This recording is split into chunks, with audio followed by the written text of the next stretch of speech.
Okay okay உங்களுடைய ஒன்பதாவது வினா ஒன்பதாவது வினாவை வாங்க.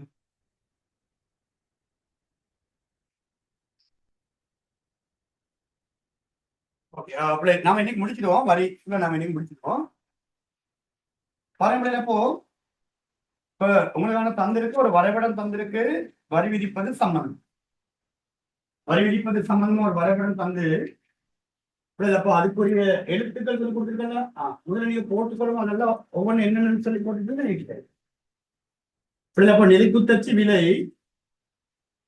கிடையச்சு தொகை, விலை தொகை, கேள்விக்கோடு கேள்விக்கோடு மேலிருந்து கீழ் நோக்கி டி, ஆரம்ப நிரம்பல் கோடு இது எஸ், ஆரம்ப நிரம்பல் கோடு எஸ். பாருங்க, நான் சொல்றதை நீங்க அதை கேட்க செஞ்சிருக்க. அப்ப கேள்விக்கோடு டியும் நிரம்பல் கோடு எஸ்ஸும் சந்திக்கிற புள்ளிக்கு ஒரு பேர் வச்சுக்கோமா, இ. அதாவது சமநிலை புள்ளி ஈன்னு வச்சுக்கணும். சமநிலை புள்ளி இ, சரிங்களா? எங்க அதுக்குரிய விலை போடுங்க பி, சமநிலை விலைன்னு போட்டுருங்க. அதுக்குரிய தொகை கியூ, சமநிலை தொகைன்னு போட்டுருங்க. எழுதிக்கணும், சமநிலை விலை சமநிலை தொகை, சமநிலை விலை சமநிலை தொகை, சரியா? இதுக்கு என்ன பேர் சொல்லுவோம்? இதுக்கு பேர் வைங்க பி ஆர், 3 வைங்க, இதுக்கு பேர் வைங்க பி 4 வைங்க, P4. ஆகக்கூடிய கேள்வி விலை இது வைங்க P1 வைங்க பிள்ளை, ஆக குறைந்த நிரம்பல் விலை P1. எல்லாம் வச்சுக்க பேர்கள், ஆகக்கூடிய கேள்வி விலை, ஆக குறைந்த நிரம்பல் விலை. இப்ப அரசு வரி விதிக்கிறாங்க வச்சுக்கணும். அரசு வரி சரியா போட்டு வரீங்களா? அரசு வரி விதிச்சா அப்ப நிரம்பல் கோடு வரிக்கு பின் எங்கள் நகரும் இடப்புற நகருதா?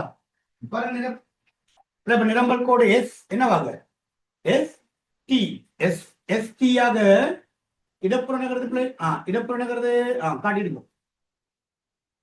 சரி, அப்ப இந்த தூரம் என்ன பிள்ளை உண்மையில? அப்ப இந்த தூரம்ன்றது, இந்த தூரம் என்ன வரும்னா அழகு வரி என்னது தேவைன்னு எழுதிருங்க. பட் அவசியம் இல்லை, உங்களுக்கு தெளிவு. இந்த கேப் ஃபுல்லா அழகு வரி, யூனிட் டெக், அதான் அழகு வரி, ஒரு அழகு வரி. சரி, இப்ப வரி விதிச்ச பிறகு 2 கோடுகளை சந்திக்கிறாங்க. அப்படி அப்ப அதுக்கு பேருங்க புதிய சமநிலை புள்ளி E1 கொடுங்க. புதிய சமநிலை விலை, புதிய சமநிலை விலை P2 போடுமா, P2 போடணும். புதிய சமநிலை விலை P2 அப்படியே கீழே கொண்டு வாங்க. புதிய சமநிலை தொகை Q1, புதிய சமநிலை தொகை Q1. அப்ப சமநிலை விலை கூடி இருக்கு, இதெல்லாம் கவனிக்கணும். சமநிலை தொகை குறைஞ்சிருக்கு, P2 கூடி இருக்கு, Q1 குறைஞ்சிருக்கு. அது இன்னொரு விலை கண்டுபிடிக்கணும், முக்கியமான விலை சொல்லுங்க. உற்பத்தியாளருக்கு தேறிய விலை. அப்ப உற்பத்தியாளர் தேறிய விலை எப்படி பார்ப்போம்? ஒண்ணு புதிய சமநிலை விலை இருந்து அழகு வரிய கணிக்கணும், இல்லைன்னா வரைபடத்துக்கு எப்படி பார்ப்போம்? புதிய சமநிலை தொகை கூட கீறி ஆரம்ப கூட வச்சிடும், ஆரம்ப நிரம்பல் கூட வச்சது. அப்ப புதிய தொகை கூட கீறுங்க, இதற்கு தொடக்க நிரம்பல் கூட வச்சு அதுக்கு போடுங்க. P3 போடுவோம். P3 உற்பத்தியாளர் தேறிய விலை, உற்பத்தியாளர் பெறுகிற தேறிய விலை. இவ்வளவு போட்டீங்க பாருங்க. அப்படி போட்டுட்டு இப்ப பதில் கொடுங்க விலை ஈஸியா. இப்ப நான் அந்த எழுத்துக்களை போட்டுக்கிறேன். அப்ப இது ஏ, இது பி, இது சி, இது ஜி, இது H, இது எஃப், இது இ. இந்த குழப்பிக்க வேணாம், இது அட்டவணையில் உள்ள இது சமநிலை புள்ளிக்கானது, இது வளமையா வரைகிறது. ஓகே, ஜே, இது கே, இது எல், இது ஆர். ஓகே, இப்ப வந்து கொடுப்பா. இப்ப வரையா கவனிக்கும். ரொம்ப காலம் இந்த மாதிரி ஒரு வேணும். 2011ஆம் ஆண்டு பார்த்தப்ப இப்படி வேணா தான் வந்துச்சு. இப்படி வரைபடம் வந்து போட்டு எழுத்துக்கள் போட சொல்லி வினா வந்துச்சு. ஓகே, முதலாவது பின்வருவனவற்றை பொருத்தமான ஆங்கில சொற்களை பயன்படுத்தி விடையினை குறிப்பிடவும்.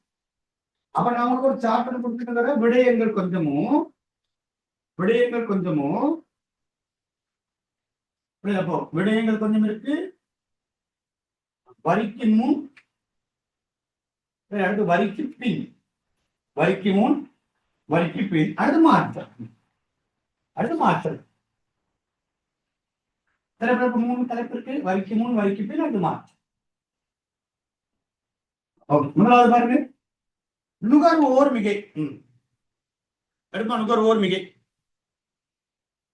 நுகர்வோர் மிகை எப்படி நுகர்வோர் மிகை? 3 வார்த்தை. என்ன 3 வார்த்தை சொல்லணும்? நுகர்வோர் மிகை பார்க்கறதுக்கு வர 3 வார்த்தை என்ன? வாங்க வந்த விலை என்ன, வாங்கிய விலை என்ன, 3 வார்த்தை. வாங்க வந்த விலை என்ன, என்ன விலைக்கு வாங்க வந்தவர்? ஆரம்பத்துல வரிக்கு முன் தானே. என்ன விலைக்கு வாங்க வந்தவர்? P4. என்ன விலைக்கு வாங்குவார்? P. என்ன பொருளை வாங்குவார்? Q. அப்போ இந்த பரப்பு தான் சொல்லணும். ஆரம்பிச்ச இடத்திலேயே முடிக்கணும். அப்ப என்ன எடுத்து வரும்? A B D C. போடுறப்போ A, B, C, G. Comma போடலாம், தகவும் போடலாம், பிரச்சனை இல்லை. A சக B சக அப்படி போல A, B, C, G. நுகர்வோர் மிகை வரிக்கு முன் நுகர்வோர் மிகை. அப்படியே ஓடிவாங்க. வரிக்கு பின் நுகர்வோர் மிகை என்ன? வரிக்கு பின் சொல்லுங்க. வரிக்கு பின் நுகர்வோர் மிகை பார்க்கணும்னா அதே 3 வார்த்தை தான். வரி விதிச்ச பிறகு சந்தையில பொருளுடைய விலை எவ்வளவு மாறுது? வரி விதிச்ச பிறகு பொருளுடைய விலை எவ்வளவு மாறுது? P2. என்ன விலை மாறுது? P2. இப்ப P2 விலையில நுகர்வோர் எவ்வளவு பொருள் வாங்குவா? Q1. விலை கூடிச்சுன்னா நீ வாங்குறது என்ன செய்வாரு? அப்போ எந்த அளவு வாங்குவாரு? Q.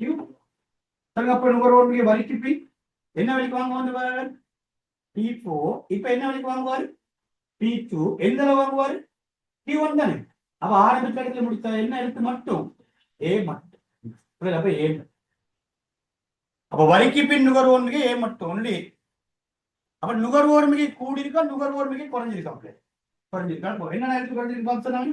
B, C, D. என்ன துண்டு பிறந்தா இந்த துண்டு நுகர்வோர் மிகை இழப்பு. அப்படியா? அப்ப எந்த துண்டு நுகர்வோர் மிகை இழப்பு? இந்த பரப்பு நுகர்வோர் மிகை இழப்பு B, C, G. B,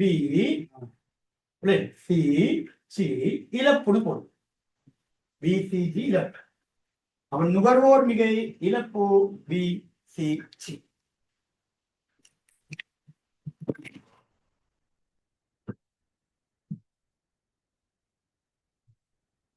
அப்படியே ஓடிவாங்க. வளமுணர் மிகை. ரெண்டாவது வளமுணர் மிகை. Producer surplus. என்ன சொல்லுங்க? வளமுணர் மிகை 3 வார்த்தை. என்ன 3 வார்த்தை? விற்க வந்த விலை என்ன? இல்லைன்னா இப்படி வார்த்தை. விற்க வந்த விலை என்ன? இல்லைன்னா அவரு எதிர்பார்த்த விலை என்ன? என்னது எதிர்பார்த்த விலை என்ன? அவருக்கு கிடைச்ச விலை. அப்படி பார்த்தா அவர் என்ன விலை கிடைச்சா போதும் சந்தைக்கு வந்தார்? P1. என்ன விலை கிடைச்சா போதும்? இப்ப அவருக்கு வரிக்கு முன்ன என்ன விலை கிடைச்சு வந்து? P. என்ன விலை கிடைச்சு? P. எந்த அளவு பொருளுக்கு? Q1. அப்ப இந்த வருதான் சரியா பாருங்க, குழப்ப வராம பார்த்துக்கோங்க. இப்ப 2 கோடலை போகணும்னு சரியான சிக்கலாக எந்த பரப்படா அப்படின்னு சொல்லி. அப்புறம் 3 வார்த்தை வடிவலை. விற்க வந்த விலை என்ன? கிடைச்ச விலை என்ன? என்ன விலை பார்க்கணும்? கிடைச்ச விலை என்ன? விற்க வந்த விலை சொன்னேன் P1. இப்ப அவருக்கு உண்மையில என்ன விலை கிடைக்கும்? வரிக்கும் P. எந்த அளவு பொருளுக்கு? Q. ஆரம்பிச்ச இடத்துல முடிக்கும். அப்ப இந்த பரப்பு சொல்லுங்க, தெளிவா சொன்ன என்ன இருக்கு? சொல்லுங்க. E, F, H, J, K. E, F, H, J, K. E, F, H, J, K. வரிக்கு முன் வளமுடன் மிகை. வரிக்கு பின் சொல்லுங்க. வரிக்கு பின் வளமுடன் மிகை கணக்கீடு தான் கவனமா செய்யணும். வரிக்கு பின் வளமுடன் மிகை கணக்கீடு கவனமா செய்யணும். இப்பவும் அதே மாதிரி பார்க்க. என்ன விலை விற்க வந்தவர்? P1. இதுல இதான் குறைந்தபட்ச விலை. இப்ப அவர் என்ன விலை கிடைக்கும்? வரிக்கு பின் P2க்கு வித்தால் அவருக்கு கிடைக்குமா? இல்ல. ஏன்னா இந்த துண்டு அரசாங்கம் என்ன கட்டிடணும்? வரி. அப்ப இது வரி கட்டி அவருக்கு என்ன விலை கிடைக்கும்? P2. சரி பி சரி எந்த அளவு பொருள் சொல்லணும் Q1. அப்ப இந்த பாருங்க என்ன சொல்லுங்க அப்ப என்ன எழுத்து ஜே கே வலிக்கு பின் ஜே கே. அப்ப மிகை கூடியிருக்கா குறைஞ்சிருக்கா மிகை குறைஞ்சு. அப்ப எந்த அளவு குறைஞ்சிருக்கு சொல்லுங்க சொல்ல ஜே கே ஜே இந்த துண்டு நுகர்வோர் மிக என்னவா இருக்கு சொல்லுங்க இழப்பு. அப்ப என்ன துண்டுமா நுகர்வோர் மிக இழப்பு E-F-H சொல்லு E-F-H E-F-H நுகர்வோர் மிக இழப்பு. நுகர்வோர் மிக இழப்பு. நுகர்வோர் மிக சரி. இப்ப பொருளாதார மிக ரெண்டையும் சேர்த்து போட்டு பொருளாதார மிக என்ன தெரியும் விஷயம் ரெண்டு பேரும் மிகையும் கூட்டி எடுத்துக்கிட்டீங்கன்னா என்ன வந்துடும் பொருளாதார மிக.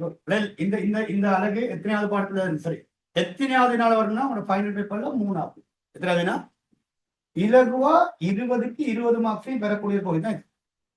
இங்க பெரியசா நோட்ஸ் கிடையாது.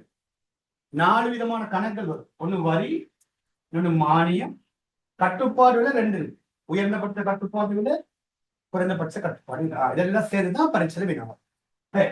பொருளாதார மிகை 2 மிகை கூட்டி விடுங்க. நுகர்வோர் மிகையும் உற்பத்தியாளர் மிகையும் கூட்டி போடுங்க பொருளாதார மிகை.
பாத்தீங்கன்னா பொருளாதார மிகை இரண்டையும் கூட்டி போடுங்க. பொருளாதார மிகை பொருளியல் மிகை அவங்க 4 5 9 நம்பர் சரி 9 எழுத்து. நீங்க எத்தனை 3 எழுத்து. டி அப்படி போடுறது இல்லை, நீங்க சேர்த்து போடுங்க.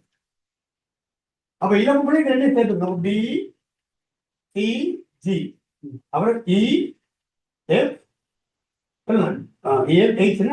H பொருளாதார வீதம்.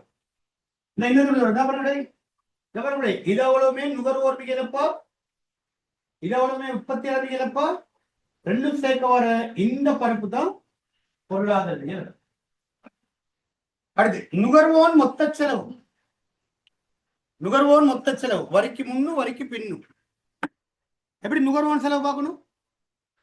நுகர்வோன் செலவு பார்க்கறது எப்படி நுகர்வோன் செலவு பார்க்கணும்? வாங்கிய விலை தர வாங்கிய தொகை. வாங்கிய விலை தர என்ன விலைக்கு வாங்குறாரு, எந்த அளவு வாங்குறாரு. சொல்லுங்க, என்ன விலைக்கு வாங்குறாரு? வரிக்கு முன் சொல்லுங்க, வரிக்கு முன் என்ன விலைக்கு பொருள் வாங்குறாரு? வரிக்கு முன் என்ன விலைக்கு வாங்குவாரு? பி. எந்த அளவு பொருள் வாங்குவாரு? கியூ. அப்ப பி தர கியூ. இந்த பரப்பு பாருங்க, ஆரம்பிச்ச இடத்துல முடிக்கணுமே. அப்ப என்ன நடத்து ஒரு நுகர்வோன் செலவு சொல்லுங்க. E F H J K L R கொடுங்க. நுகர்வோன் செலவு வரிக்கு முன் E F H J K L R. வரிக்கு முன் நுகர்வோன் செலவு. வரிக்கு பின், வரிக்கு பின், வரிக்கு பின் நுகர்வோன் செலவு சொல்லுங்க. இப்ப என்ன விலைக்கு வாங்குவாங்க? வரிக்கு பின் என்ன விலைக்கு வாங்குவார் பொருள்? வரிக்கு பின் என்ன விலைக்கு வாங்குறாரு? P2 என்ன விலைக்கு? எந்த பொருள்? Q1. அப்ப P2 Q1. அப்ப இந்த பரப்பு தான், இந்த முழு பரப்புல வரிக்கு பின் நுகர்வோன் செலவு. சொல்லுங்க, என்ன நடக்கும்? B T B T E F J K L E F J K L. மாற்ற போடாதீங்க, மாற்றம் கணிக்கிறீங்களா? இலக்கத்துல கணிச்சு போடலாம், ரூபால கணிச்சு போடலாம், கணிச்சு விடலாம். பட் எழுத்துல கணிக்க, எழுத்துல கணிச்சு எப்படி வரும்? இல்லை, இந்த துண்டும் சரி, இந்த துண்டும் அப்படி பார்த்தா என்ன எழுத்து வருது?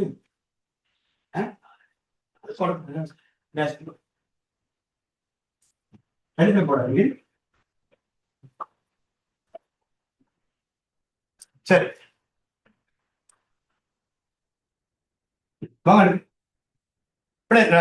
அரசு திரட்டும் வரி வருமானம் என்ன? அரசு திரட்டும் வரி வருமானம் என்ன? வரி வருமானம். அப்ப அரசினுடைய வரி வருமானம், அரசினுடைய வரி வருமானம், வரி வருமானம். அரசினி வரி விதிச்ச நோக்கமே வருமானத்திற்கு தான் இருக்கு. அப்ப அரசிட்ட வரி வருமானம் ஓரளவு வரிக்கு இது எப்படி ஓரளவு வரி P2க்கும் P3. ஓரளவு வரி தர தொகை என்ன தொகை? இப்ப புதிய தொகை Q1. அப்ப இந்த பரப்பு இருந்தால், அப்ப இந்த பரப்பு தான் அரசினுடைய வரி வருமானம். சொல்லுங்க, அப்ப என்ன எடுத்து BCEF. BCEF அரசினுடைய வரி வருமானம் BCEF. BCEF அரசினுடைய வரி வருமானம்.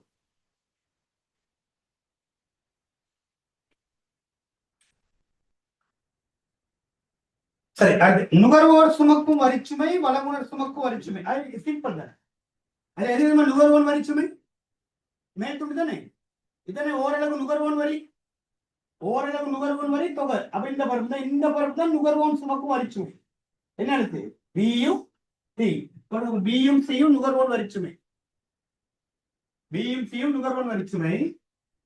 இதனுடைய ஓரளவு உற்பத்தியாளர் வரி, ஓரளவு உற்பத்தியாளர் வரி இந்த துண்டு, அது தர புதிய தொகை. அப்ப இந்த பரப்பு உற்பத்தியாளர் வரிச்சுமை. இயும் எஃப், இயும் எஃப் உற்பத்தியாளர் வரிச்சுமை. இயும் எஃப் உற்பத்தியாளர் வரிச்சுமை, வழங்குனர் சுமக்கும் வரிச்சுமை. அடுத்த கேள்வி, வரிக்கு பின் உற்பத்தியாளர் தேறிய வருமானம் என்ன? வரிக்கு பின் உற்பத்தியாளர் தேறிய வருமானம் சொல்லுங்க. வரிக்கு பின் அவருக்கு எவ்வளவு வருமானம் வரும்? உற்பத்தியாளர் தேறிய வருமானம் சொன்னா, உற்பத்தியாளர் தேறிய வருமானம் சொன்னா என்ன விலைக்கு மேல அவருக்கு கிடைக்கிற விலைக்கு பார்க்கணும் வருமானம். என்ன விலை அவர் கிடைக்கும் வரிக்கு பின்? P3 வில எந்த அளவு? Q1. அப்ப இந்த வருமானம் சொல்ல என்ன நடக்கும்? JKL. JKL வலிக்கு பின் உற்பத்தியாளர் தேடிய வருமானம் JK.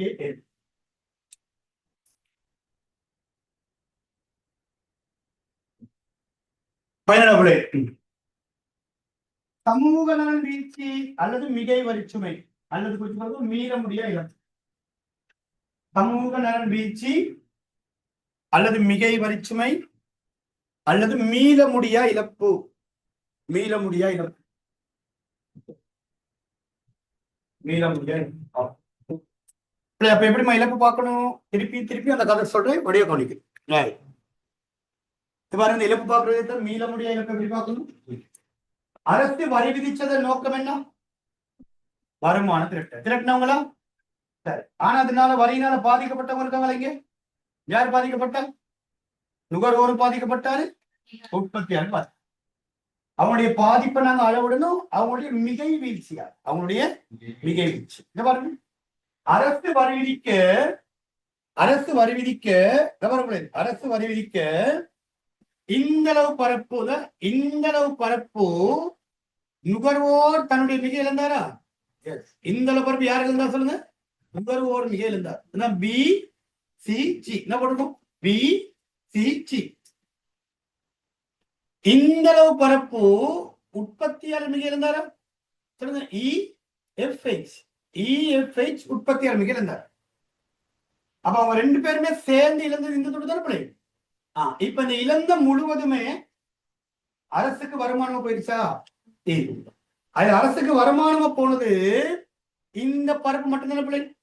அப்ப இந்த பரப்பு மட்டும் வருமானமா போயிருக்குன்னா அப்போ எங்கேயுமே போகாத, அரசுக்கு வருமானமா போகல. ஆனா நுகர்வோடு இழந்தான், உற்பத்தியாளர் இழந்தான். ஆனா யாருக்கு வருமானம் போகல? அரசுக்கு வருமானமா போகலன்னா போகாத இந்த முக்கோண துண்டத்தை சொல்ல பிள்ளைன்னா மீள முடியா இழப்பு. மீள முடியா இழப்பு அல்லது மிகை வரிச்சுமை. அப்ப என்ன எடுத்து ஜியும்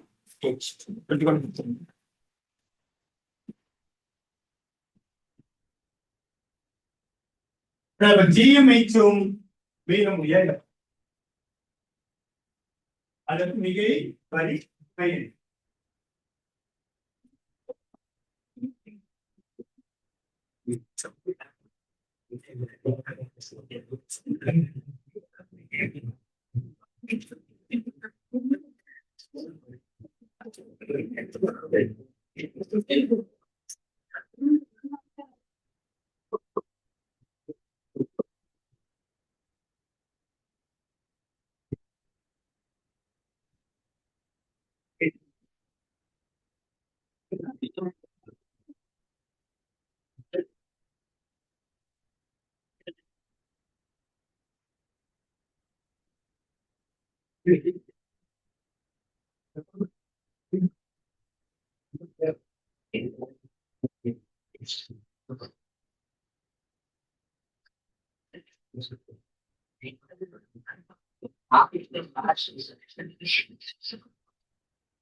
இதுதான் வளமைய வரைவிட்டவாறு வரைவு.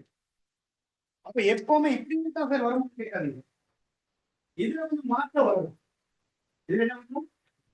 அந்த மாற்றம் எப்படி வரணும்னா கேள்விக்கோட நிரம்பல் கூட மாறி மாற்றாங்க.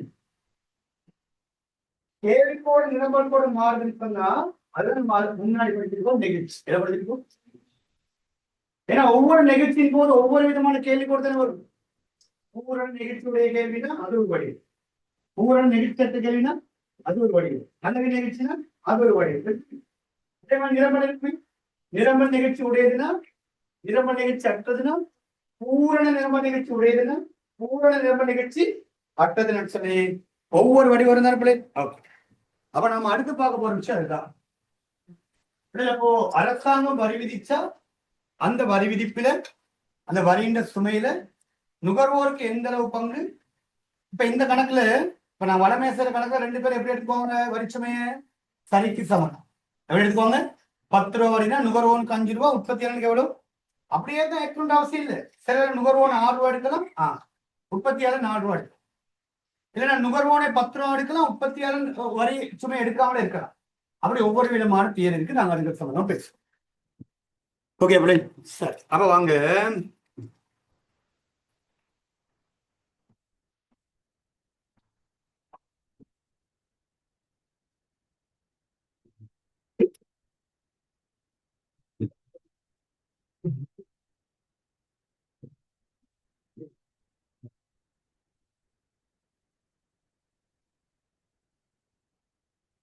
ஓகே 9ஆம் பக்கம் வாங்க. 9ஆம் பக்கம் வாங்க.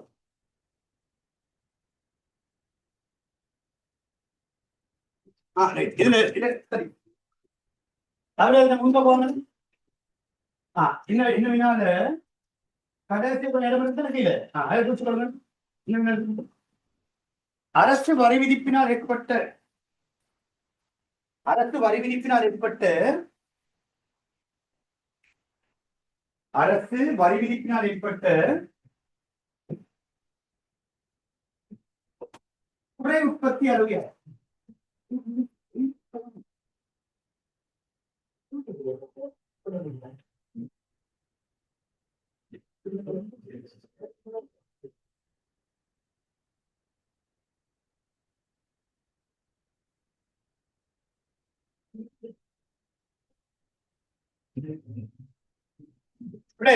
வரி விதிப்பினால் ஏற்பட்ட அரசு வரியினால் ஏற்பட்ட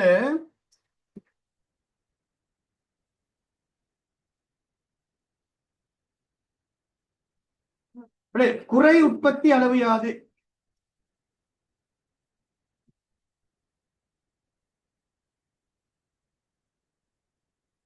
குறை உற்பத்தி அளவு யாது.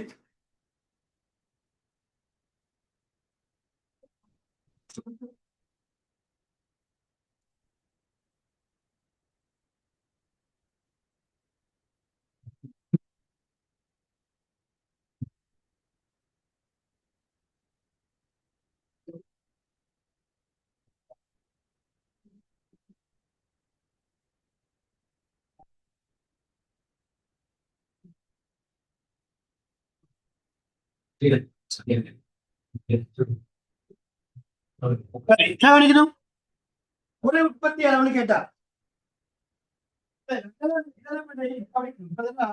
கொஞ்சம் புது வினாக்கள். இப்ப காலங்காலமா கேட்கிற வினாக்கள் தான் இந்த இது வளமையா வரையினா கேட்கக்கூடிய வினா. இப்ப கொஞ்சம் புது வினா, கொஞ்சம் நியூ கொஸ்டின்ஸ் அப்படின்னு வரும்போது இப்ப இந்த மாதிரியான வினாக்களை கேட்க ஆரம்பிச்சிட்டாங்க. அரசு வரி விதிச்சதுனால உற்பத்தி கூடிச்சா உற்பத்தி குறைஞ்சிச்சா? வரிக்கு முன் உற்பத்தியாளர் எந்த அளவுக்கு சந்தைக்கு முன் வச்சவரு? வரி விதிச்ச பிறகு உற்பத்தியாளருக்கான செலவு என்ன செஞ்சு கூடிச்சா? செலவுக்குன்னா நிரம்பல என்ன செஞ்சாரு? குறைச்சவரா? அப்ப நிரம்பல குறைச்சதுனால கோடி இடப்புறம் இருந்துச்சு. அப்ப இப்ப சந்தையில அவர் எந்த அளவுக்கு உற்பத்தி செய்யறாரு? Q1. அவன் முன்ன செஞ்ச உற்பத்தி Q, இப்ப செய்த உற்பத்தி, அவ உற்பத்தி கூடியிருக்கா குறைஞ்சிருக்கா? குறைஞ்சிருக்கு. அப்ப அதுக்கு பேர் தானது குறை உற்பத்தி. அப்ப எந்த அளவு குறை உற்பத்தி? எதுக்கு எது வித்தியாசம்? Q1க்கும் Q1க்கும் உள்ள வித்தியாசம் என்ன? உற்பத்தி குறை உற்பத்தி. கொஞ்சம் அப்ப குறை உற்பத்தி அளவு Q மைனஸ் Q. முடிஞ்ச பிறகு நான் பிடிஎஃப் போடுறேன். இன்னைக்கு போகும்போது எடுத்துட்டு போயிருங்க. சரி, இப்ப இன்னைக்கு ஃபுல்லா வரைகிறது தானே இருக்கா? நீங்க கொப்பிலே வரைஞ்சு கொடுங்க. கொப்பிலே வரைஞ்சு போடுங்க. வரிநாள் பெருமாள் இன்னையோட முடிச்சிடுவோம். நம்ம அடுத்த மானியம் தொடங்கிடுவோம். அப்படியே போயிட்டு குயிக்கா பாட்டு முடிச்சுக்கிறோம்.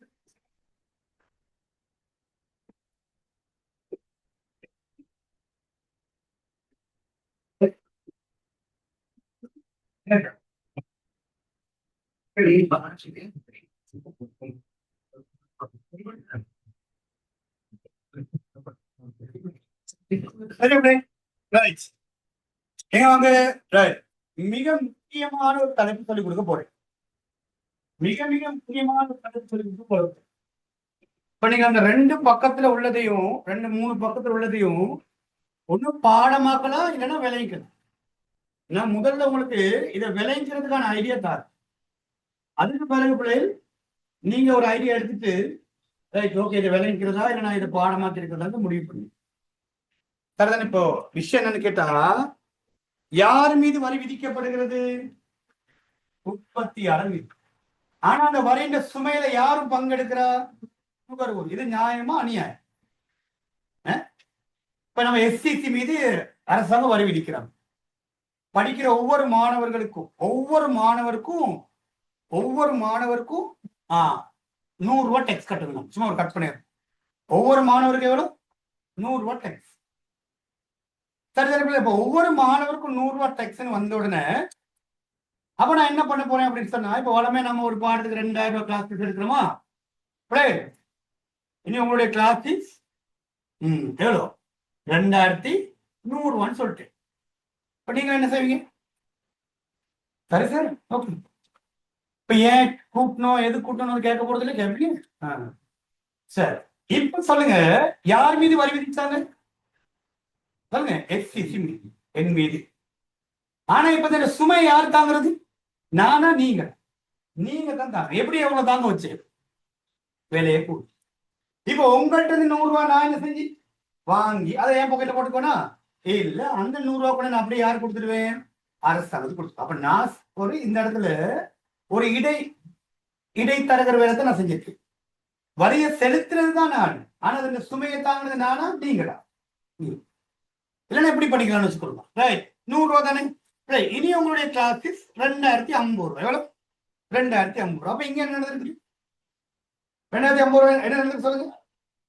உங்கள்கிட்ட எவ்வளவு வரி எடுக்கிறேன்? அரைவாசியும். நான் எவ்வளவு செய்வேன்? அரைவாசி போட்டு அரசாங்கம் கட்டு. அவ வரிச்சுமை 2 பேரும் எப்படி எடுத்துக்கிறோம்? சமன். முதல் வரிச்சுமை முழுவதும் யார் எடுத்தா? நீ. இப்ப வரிச்சுமை 2 பேரும் சமன் எடுத்து. இனி உங்களுக்கான கிளாஸ் ஃபீஸ் 2020 ரூபாய். அப்ப என்ன நடக்குது? இப்போ உங்கள்கிட்ட இருந்து எவ்வளவு வரி எடுக்கிறேன்? 20. மொத்த வரி எவ்வளவு? அழகு வரி. அப்ப 20 ரூபாய் உங்கள்கிட்ட, மிச்சம் 80 ரூபாய் யாரு போடும்? இப்ப வரிச்சுமையில அதிக பங்கு யாருக்கு? எனக்கு. குறைஞ்ச பங்கு யாருக்கு? உங்களுக்கு. அப்படி வந்தாங்க கதை. இதுதான் கதை. இப்ப இதான் படிக்க போறீங்க. இனி உங்களுடைய கிளாஸ் ஃபீஸ் எவ்வளவு? 2000. வரி விதிச்ச பிறகு நீங்க 2000 ரூபாய் தான் செலுத்துறீங்கன்னா இப்ப என்ன அர்த்தம்? உங்கள்கிட்ட நான் வரிச்சுமை என்ன செய்த எடுக்க, நீங்க வரிச்சுமையில பங்கு செலுத்த. முழு வரிச்சுமை யாரு? அப்ப இந்த 100 ரூபாய் கொண்டு யார் கட்டணும்? நான் தான் கட்டுவேன். அந்த சுமை யார் தாங்குவோம்? அப்போ அரசாங்கம் வரி விதிக்கும் போது உற்பத்தியாளர் மீது வரி விதிக்கும் போது அந்த வரியினால அந்த வரியில நுகர்வோருக்கு எந்த அளவு வரிச்சுமை போகும், உற்பத்தியாளருக்கு எந்த அளவு வரிச்சுமை போகும், பொருள விலை எந்த அளவுக்கு மாற்றமடையும் என்பதை நாம் அளவிடுவதற்கு நாம் அறிவதற்கு விலைசார் கேள்வி நிகழ்ச்சி, விலைசார் நிரம்பல் நிகழ்ச்சியின் உதவியை தான் பயன்படுத்த போறோம். அவ்வாறு இந்த நிகழ்ச்சி என்பது ஒரு தவிர்க்க முடியாத ஒரு அழகு. மூன்றாவது அழகு அஞ்சாவது ஆறாவது அதுல நிகழ்ச்சி வராது, நாலாவது நிகழ்ச்சி வராது, சின்ன ஒரு பகுதி இருக்கும். இரண்டாவது அழகு மூணாவது அழகுல நிகழ்ச்சி முக்கியமான விஷயம். அப்ப அரசு உற்பத்தியாளர் மீது அழகு வரி விதிக்கும் போது அந்த வரியின் சுமையில நுகர்வோருக்கு எந்த அளவு வரிச்சுமை, உற்பத்தியாளருக்கு எந்த அளவுக்கு வரிச்சுமை, விலை எந்த அளவுக்கு மாற்றம் அடையும் என்பதை நாம எதெண்ட உதவியை கொண்டு அளவிட போறோம்? நிகழ்ச்சின்ற உதவி கொண்டு. ஒன்று விலைசார் கேள்வி நிகழ்ச்சி, மற்றது விலைசார் நிரம்பல் நிகழ்ச்சி. அப்ப விலைசார் கேள்வி நிகழ்ச்சி, விலைசார் நிரம்பல் நிகழ்ச்சி என்பவற்றுக்கேற்ப நுகர்வோர் மீதான வரிச்சுமை எவ்வளோ, உற்பத்தியாளர் மீதான வரிச்சுமை எவ்வளோ, விலையில எந்த அளவுக்கு மாற்றம் வரும் என்பதை நாம அறியப்படும். ஓகேயா? சரி, நான் உங்களை அந்த சார்ட்னு கொடுத்துட்டு பாருங்க. அந்த சார்ட்டை நீங்க பாடமாக்க வேண்டிய அவசியம் இல்லை. நீங்க பாடமாக்காம அந்த சார்ட்டை நிரப்புறதுக்கான ஒரு ஐடியா தான் நான் தரப்போம். நான் முதல்ல ஒரு சின்ன ட்ரிக் ஒன்று சொல்லி தருவேன். பழைய கவனிக்க கதையை சின்ன ட்ரிக் ஒன்னா, சின்ன ஒரு ட்ரிக், அதாவது ட்ரிக்கை சொல்லி கொடுத்தா ஓகே, அப்படி பாடமாக்க வேண்டிய விஷயம். சில விஷயத்தை மட்டும் ஞாபகம் வச்சுக்கீங்க சார். வரி என்பது நன்மையா சுமையா? சுமை. தட் இஸ் a burden என்று சொல்லுவோம். burden அப்படியே சுமை. யாருக்கு சுமை? நுகர்வோருக்கு சுமையா இருக்கலாம். உற்பத்தி இன்னைக்கு வாகனங்கள விலையெல்லாம் பல மடங்கு உயர்ந்திருக்கு. காரணம் வரி. அது நுகர்வோருக்கு சுமையா சுமை இல்லையா? கனவுகளோட வாகனம் வாங்கணும் காசு சேர்த்தவருக்கு இன்னைக்கு என்ன செய்யறது? வாகனம் வாங்க முடியாம காரணம் வரி சுமை. வரி என்பது சுமையை இங்க பாருங்க, இங்க பாருங்க, இந்த வரிச்சுமையில யாருக்கு எந்த அளவு பங்கு போகும்? வரிச்சுமையில நுகர்வோர் எந்த அளவுக்கு நுகர்வோருக்கு பங்கு இருக்கு, வளமுனருக்கு எந்த அளவு பங்கு இருக்கு. வளமுனர் யார் சொல்லுங்க? உற்பத்தியாளர். மறுபேர் விளைக்கணும். வளமுனர், உற்பத்தியாளர், நிறுவனம் எல்லாம் உண்டு. நுகர்வோர், வாடிக்கையாளர், கொள்வனவாளர் எல்லாம் உண்டு. எந்த அளவு பங்கு போய் சேர். வரிச்சுமை உதாரணத்துக்கு 10 ரூபான்னு வச்சுக்கோமா, நுகர்வோருக்கு 7 ரூபா, வளமுனருக்கு எவ்வளவு? 3 ரூபாய். இது சொல்லுங்க, யாருக்கு அதிக வரிச்சுமை? நுகர்வோனுக்கு அதிக வரிச்சுமை, அப்ப உற்பத்தியாளருக்கு குறைஞ்ச வரிச்சுமை. 5 ரூபா சொல்லுங்க. 2 பேருக்குமே வரிச்சுமையில சமப்பங்கு. கிளியரா? வார்த்தை சரியா விளைக்கணும். சொல்லுங்க. நுகர்வோருக்கு குறைந்த பங்கு, வளமுனருக்கு அதிக பங்கு. சொல்லுங்க. நுகர்வோருக்கு பங்கே இல்லை. வரிச்சுமையில நுகர்வோர் பங்கே இல்லை. அவன் முழு வரிச்சுமை யார்? சொல்லுங்க. நுகர்வோர் முழு வரிச்சுமை எடுக்கிறாரு. வளமுனருக்கு என்ன இல்லை. ஓகே தான் இந்த 5 கதை. சரி, இப்ப அப்ப நாம இந்த 5 விதமான தியரியை விலை கொள்றதுக்கு நான் ஒரு 5 வார்த்தை சொல்லப்போம். அந்த 5 வார்த்தை மட்டும் மனப்பாடம் பண்ணி. ஒரு வார்த்தை, நெகிழ்ச்சி அற்றது என்று இருந்தா என்ன வார்த்தை சொல்லுங்க? நெகிழ்ச்சி அற்றதை வேற எப்படி சொல்லுவோம்? நெகிழ்ச்சி குறைந்தது. எப்படி சொல்லுவாங்க? நெகிழ்ச்சி அற்றது அல்லது நெகிழ்ச்சி குறைந்தது. நெகிழ்ச்சி அற்றதா இருந்தா அதிக பங்கு. என்ன? அதிக பங்கு. சரி, அவ்வளவுதான். இதை மட்டும் ஞாபகம். எப்படி இருந்தா? நெகிழ்ச்சி அற்றதா இருந்தா அதிக பங்கு. நெகிழ்ச்சி உடையது என்ன? நெகிழ்ச்சி உடையது வேற எப்படி சொல்லுவோம்? நெகிழ்ச்சி கூடியது. பல வார்த்தை வெளிப்படுங்க. நெகிழ்ச்சி அற்றதை வேற எப்படி சொல்லுவோம்? நெகிழ்ச்சி குறைந்தது. நெகிழ்ச்சி உடையது வேற எப்படி சொல்லுவோம்? நெகிழ்ச்சி கூடியது. நெகிழ்ச்சி கூடியது இருந்தா குறைந்த பங்கு. இந்த 2 வார்த்தை சொல்லுவாங்க. நெகிழ்ச்சி அற்றது இருந்தா அதிக பங்கு, நெகிழ்ச்சி உடையது இருந்தா யாருக்குன்னு சொன்னா இல்ல, நுகர்வோருக்கு சொன்னா இல்ல, வளமுனருக்கு சொன்னா இல்ல. நீங்க தான் அதான் கண்டுபிடிக்க போறீங்க. பட் இந்த 2 வார்த்தை ஞாபகம் வச்சுக்க. நெகிழ்ச்சி அற்றது, நெகிழ்ச்சி குறைந்ததுண்டா அதிக பங்கு. நெகிழ்ச்சி உடையது, நெகிழ்ச்சி கூடியதுன்றதா குறைந்த பங்கு. அப்படியே வாங்க. அப்ப அழகு நிகழ்ச்சி என்றா என்னது? அழகு நிகழ்ச்சி என்ன? அழகு நிகழ்ச்சினா ஒரு மணி நிகழ்ச்சி தானமா? ஒரு மணி நிகழ்ச்சி என்றா எப்படி வரும்? சமப்பங்கு. 2 பேருக்குமே சமம். அப்ப இவருக்கு 5 ரூபானா இவருக்கு 5, இவருக்கு 10 ரூபானா இவருக்கு 10 ரூபா, இவருக்கு 8 ரூபானா இவருக்கு 8. அப்ப 3 பார்த்தோமா? 3 வார்த்தை சொல்லுங்க. நெகிழ்ச்சி அற்றதெண்டா அதிக பங்கு, நெகிழ்ச்சி உடையதெண்டா குறைந்த பங்கு. அழகு நிகழ்ச்சினா இந்த வார்த்தை 3 என்ன செஞ்சிருங்க? மனப்பாடம் பண்ணி எடுத்துட்டு கொஞ்சம் மாத்தி யோசிக்குது. நெகிழ்ச்சி உடையதா அவ கூடியது இல்லை, குறைஞ்சது. நெகிழ்ச்சி அற்றதா அவ குறைஞ்சது என்னது? கூடியது. அப்படி மாத்தி யோசி. அடுத்து பூரண நெகிழ்ச்சி அற்றது. இப்ப சொல்லுங்க பாப்போம். நெகிழ்ச்சி அற்றதென்றா அதிக பங்கு. அப்ப பூரணமாவே நெகிழ்ச்சி அற்றதென்றா என்ன வரணும்? என்ன வரணும்? நீங்க யோசிச்சு பாருங்க. நெகிழ்ச்சி அற்றதுக்கு அதிக பங்கு கொடுத்துட்டு தானே. அப்ப பூரணமாவே நெகிழ்ச்சி அற்றதுண்டா முழுவதும் என்ன வர சொல்லுங்க? முழுவதும். முழு பங்கு. முழு பங்கு என்ன? முழுவதும். முழுவதும். நெகிழ்ச்சி உடையதுக்கு என்னது? குறைந்த பங்குண்டா. அப்ப முன்னாடி வார்த்தை போடணுமா? பூரண நெகிழ்ச்சி உடையதண்டா. அப்ப என்ன அர்த்தம்? பங்கு இல்லை. என்னது? பங்கு இல்ல. 5 வார்த்தை. முதல்ல 5 வார்த்தை. இந்த 5 வார்த்தை மட்டும் நீங்க மனப்பாடம் பண்ணிடுங்க. அதுக்கு கீரை போற அங்க பாருங்க, ஒரு வரைபடமான கருத்து இடைவெளி வச்சுக்கணும். அது எதுவுமே கீரை வேண்டிய அவசியம் இல்லை. பதில் ஈஸியா சொல்லு. இந்த 5 வார்த்தை சொல்ல முடியல. பூரணமாவே நெகிழ்ச்சி அற்றதா முழு பங்கு, நெகிழ்ச்சி அற்றதா அதிக பங்கு, அழகு நிகழ்ச்சியா சம பங்கு, நெகிழ்ச்சி உடையதா 2 பங்கு, பூரண நெகிழ்ச்சி உடையதா பங்கு. சரி சார், இது யாருக்கு? நுகர்வோருக்கா அல்லது உற்பத்தியாளருக்கா? யாருக்கு இதை சொல்ல இருக்கு? யாருக்கு முழு பங்கு, யாருக்கு பங்கு இல்லை, யாருக்கு குறைஞ்ச பங்கு, யாருக்கு அதிக பங்கு? அதை நாங்க எப்படி பார்க்கணும்னா அதை பார்க்கணும். என்ன பாருங்க, விலைசார் கேள்வி நிகழ்ச்சி. விலை கேள்வி நிகழ்ச்சினா இதோட சம்பந்தப்பட்ட விலை கேள்வி நிகழ்ச்சினா உற்பத்தியாளருடைய நுகர்வோருடைய சம்பந்தப்படும். நுகர்வோர் கேள்வி ஏற்படுத்துறது யாரு? நுகர்வோராச்சு. அப்ப விலை கேள்வி இல்லை, விலை கேள்வி நிகழ்ச்சி என்று வந்தா அது யாரோட சம்பந்தப்படும்? நுகர்வோர். அதே விலை நிரம்பல் நிகழ்ச்சி என்று வந்தா அது யாரோட சம்பந்தப்படும்? உற்பத்தியாளர் அல்லது யார் பிள்ளைகள் வரும். இப்ப சரிங்க வார்த்தை. இப்ப சரிங்க வார்த்தை. பாருங்க, விலை கேள்வி நிகழ்ச்சி என்ன யாரோட சம்மந்தப்படும்? நுகர்வோரோட. விலை நிரம்ப நிகழ்ச்சினா யாரோட சம்மந்தப்படும்? வளம். இப்ப வார்த்தைகள் முன்னாடி போடுவோமா? சரி, முதலாவது போடுறேன். விலை கேள்வி. சொல்லுங்க. விலை கேள்வி பூரண நிகழ்ச்சி அற்றது. பூரண நிகழ்ச்சி அற்றதுண்டா முழு பங்கும். விலை கேள்வி என்ன யாருக்கு? நுகர்வோருக்கு. அப்ப அங்க வரிச்சுமா முழுவதும் யாருக்கு? அப்ப அங்க யாருக்கு பங்கு இல்லை? உற்பத்தியாளருக்கு பங்கு இல்லை. வரிச்சுமா முழுவதும் யார் எடுத்துக்கிட்டா? நுகர்வோர் எடுத்துக்கிட்டாருன்னா அப்ப அங்க யாருக்கு பங்கு இல்லை? உற்பத்தியாளர் பங்கு இல்லை. 10 ரூபா வரியா? 10 ரூபா யாரு? நுகர்வோர். அப்ப இவருக்கு வரிச்சுமா இல்லை.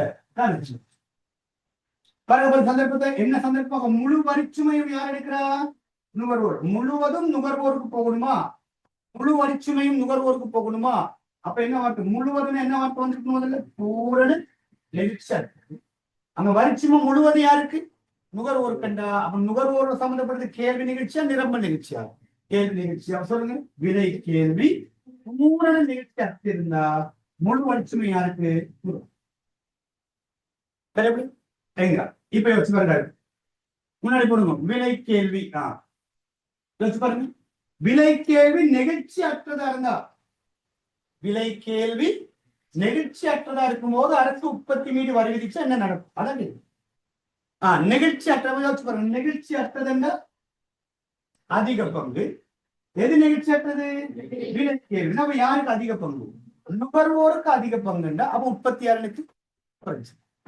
நுகர்வோருக்கு அதிக பங்குன்னா உற்பத்தியாளருக்கு எப்படி அப்படி இப்படி இருக்கணும். 10 ரூபா வரியில நுகர்வோருக்கு எவ்வளவு 7 ரூபா. அப்ப வழங்குனருக்கு எவ்வளவு சரிங்களா? விலை கேள்வி அழகு நிகழ்ச்சி சொல்லுங்க. விலை கேள்வி அழகு நிகழ்ச்சினா சமப்பங்கு. அப்ப 2 பேருக்கு எப்படி இருக்கும் சமப்பங்கு. 10 ரூபா 2 பேருக்கும் 5 ரூபா எவ்வளவுப்பா 5. விலை கேள்வி நிகழ்ச்சி உடையது சொல்லுங்க. விலை கேள்வி நிகழ்ச்சி உடையது. அப்ப எப்படி யோசிப்பீங்க? நெகிழ்ச்சி உடையது என்றா குறைந்த பங்கு. விலை கேள்வி என்றா விலை கேள்வி என்றா விலை கேள்வி யாருக்கப்ப சம்மந்தப்படும்? நுகர்வோர். அப்ப நுகர்வோருக்கு தானே விலை கேள்வி. அப்ப யாருக்கு குறைஞ்ச பங்கு? நுகர்வோருக்கு வரிச்சு விலை குறைஞ்ச. அப்ப உற்பத்தியாளருக்கு இவர் குறைவா எடுத்தா அவன் என்ன செஞ்சாங்க அதிகம் எடுத்தது. அவ 10 ரூபாய் 3 ரூபா தான் யாரு நுகர்வோர். அப்ப நிச்சயம் இருக்கும் 7 ரூபாய் இருக்கும்.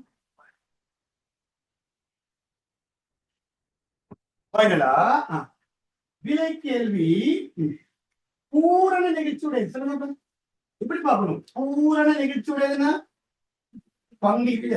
எது விலை கேள்வி. விலை கேள்வினா யாரு நுகர்வோருக்கு பங்கு இல்லை. அப்ப வரிச்சு மேல யாருக்கு பங்கு இல்லை? நுகர்வோருக்கு பங்கு இல்லைன்னா அப்ப வரிச்சுமை முழுவது யார் எடுப்பா? வளமுனர்தான் எடுத்தாகணும் 10.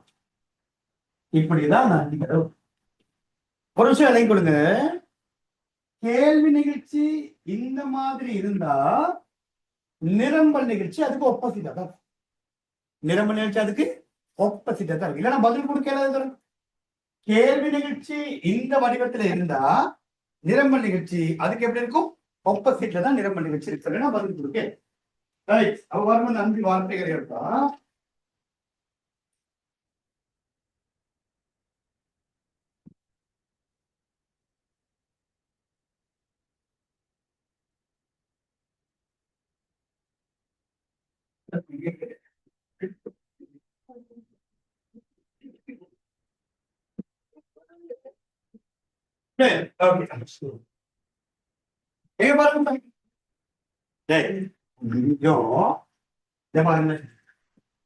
இது கொஞ்சம் கஷ்டமான விஷயம்.